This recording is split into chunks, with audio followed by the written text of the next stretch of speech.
Hi there, folks. Welcome back to Rich Reviews. So it's April, and on TV in April is one of my most anticipated reviews of the year.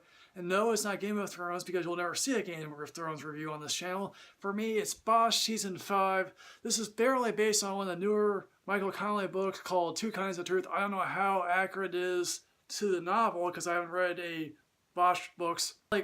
Also, Two Kinds of Truth is also the first episode name of the new season. It is also spoken of in the first episode as well, when Bosch, once again played by Titus Welliver, I just love Titus Welliver in this role, speaking to his daughter Maddie, once again played by Madison Lintz. And this time around, there are two distinct stories that Bosch gets involved in, one of which is a case that took place 20 years ago, in which now the murderer is possibly being set free due to new evidence based on a deathbed confession by another person. And he has to go to now to a lawyer that he previously was adversarial with in the first place. Once again, that happens to be Honey Money Chandler, played by Mimi Rogers, and she happens to have a PI in the form of Ryan Hurst, the guy who was in Remember the Titans. And what evidence he uncovers is quite fascinating. Also happening this season as well is that Bosch this time around takes on a much topical nature, is that of opioid addiction, in which the case this time around, which apparently we are dropped right in the middle of the action in episode 1, and for the preceding 5 episodes, we are then taken back to how it all began with this case, in which it involved robbery that gets deadly, and how, a couple of other bodies are dropped, and how this basically involves a pill mill scheme in which, Bosch has to go undercover and try to figure out, who are the people that are behind this scheme of opioid addiction. Bosch is then taken out to the middle of the desert, and he's given pills. Also, during time of the desert, he meets up with this one particular person who, quite frankly, is damaged. But at least at one point towards the end, tells her, not everyone can be saved. Yes, that is actually sad, but it's actually true. Then we also get a whole bunch of subplots here involving Jerry Edgar, who all the while he's divorced, but he comes across when two detectives ask him, can you help us with this one particular case? And he goes to this one person who was once a CI, got out of the life, then is asked to go back into the CI life, and then is promptly found dead of a gunshot wound. Now, this all leads to Edgar coming to realize, these two cops might be involved. And they might have also hooked up with a former Haitian freedom fighter who overthrew the Duvalier government, but also committed some atrocities along the way in Haiti, and now he's currently being protected by the government.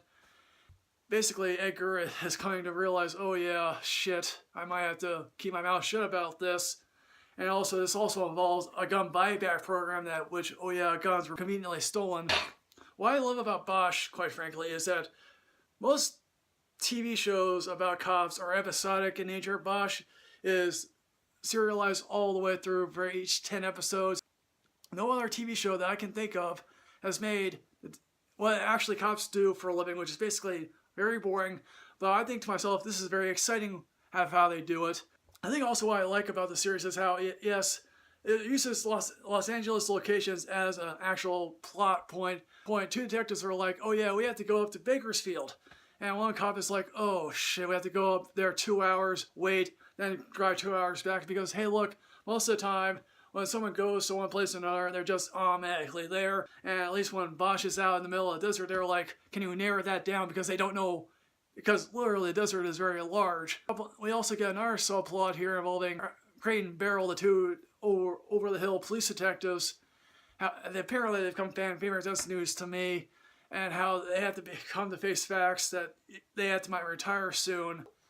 And there are 3 very fascinating scenes in this season. One of which involves a plane in which Bosch cover is blown. How he gets out of that is quite thrilling. Second of which involves a courtroom scene in which Honey Money Chandler basically destroys the evidence of the case as laid out in front of them, and how, considering that Bosch's reputation has been on the line for this whole season, and the fact that, the judge basically tears into the prosecution and the defense for how everything could be so wrong. I have Maddie working for the DEA, this summer internship job, And now she has to come to realize, oh yeah, my father's life is in danger, so I'm gonna help defend him, which leads to a very interesting conversation between the guy that she likes and her father. And the final set piece I want to talk about here is at the very end, in which, oh yeah, the remaining pill dispensary guys who have been operating this ring try to go to Bosch's home to kill him,